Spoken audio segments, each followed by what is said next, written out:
syempre naman, we want to serve our family and friends with delicious foods. Always, lalo na kapag umaga or pambaon ng mga anak. But minsan, we have limited time and resources, kaya medyo nagiging challenging ang cooking. So today, let's prepare this super duper easy recipe na for sure suwak na suwak pang breakfast, pang baon, and for me, kahit pang midnight snack. This is tocino fried rice.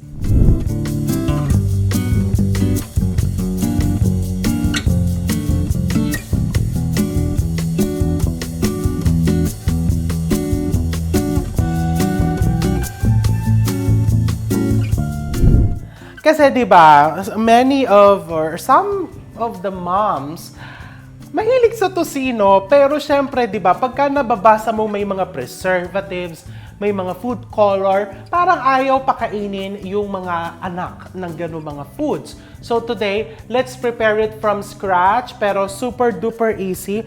I have shared also tocino recipe before. Yon, medyo mas masalimuot yon. Ito, talagang literally easy.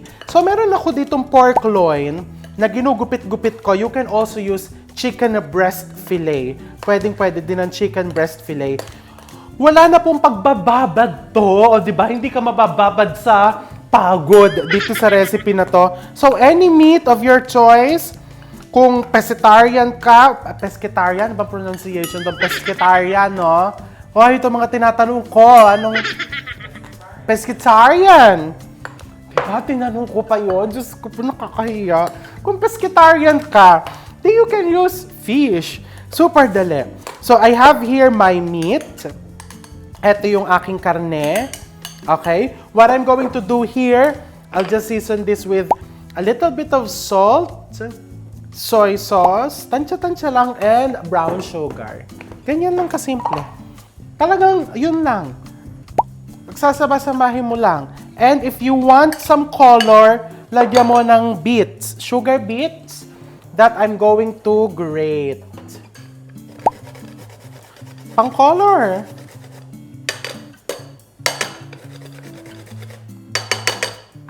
That's it. Only if you want some color. Siyempre, pwede ka din maglagay ng food color. Pero di ba nga, yung ibang mga nanay, o yung nanay ko, hindi siya mahilig sa paglalagay ng food color sa pagkain. And pinapainit ko na tong aking kawali. I'll just grab olive oil. Pwede din namang hindi olive oil. Pwede ordinary oil.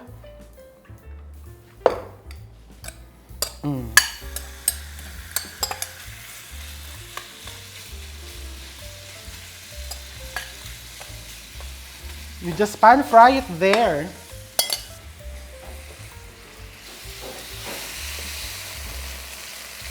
Ayan, so mas maganda, bumili ka ng cut ng baboy na manipis na.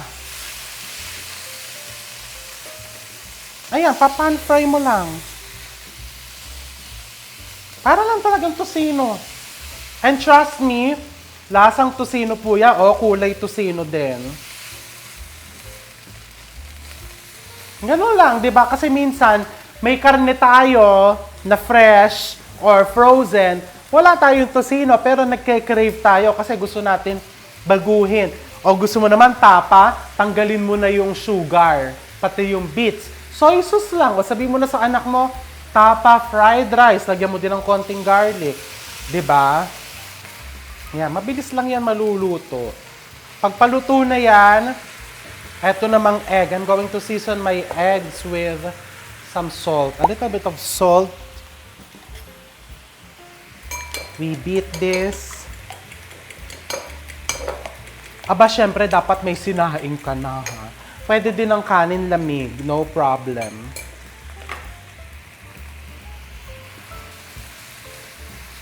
Smells good. Para mas bumango, lalagyan ko ng konting toasted garlic. Just a bit. Tapos, ilalagay ko na din tong eggs dito on one side. Lutuin mo ng bukod yung eggs. Para kita mo yung layering ng ingredients mo. Pag kasi hinalo mo dyan, magiging pula din yung eggs. O, diba? Bongga, it is. And may rice. Bitbitin ko na tong rice cooker dito. Kasi baka tumulo. Diyos ko, mabigat pala tong bigat ng rice cooker. Pwede din naman bagong saing yung kanin.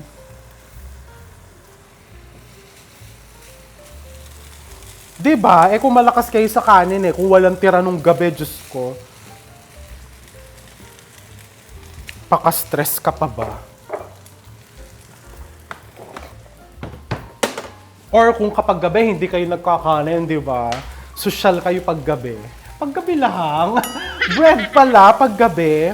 Pag gabi ang kinakain nyo sa bahay French bread and cheese. O, di ba? Socialistic. And then yan, ganyan mo na. Yan na yun.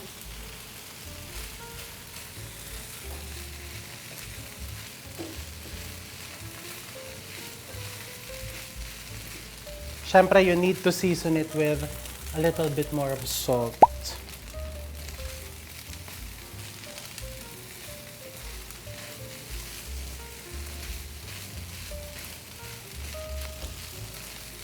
You want to taste it?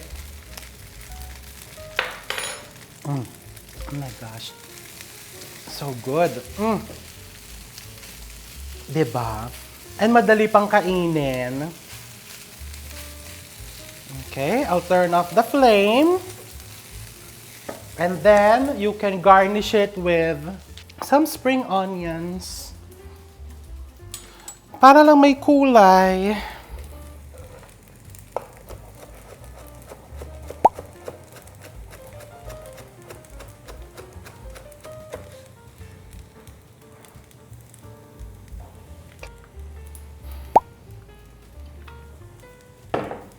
Yan ko pang konting oil. Diba? And then, tikman na natin.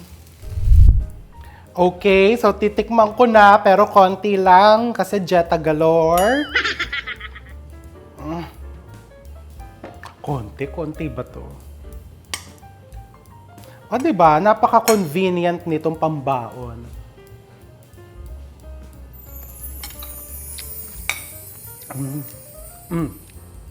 Alam mo, kahit dun sa unang subo ko, wala masyadong tosino.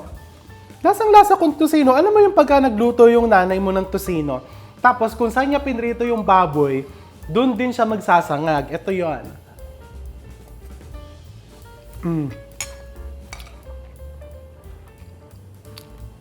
So good.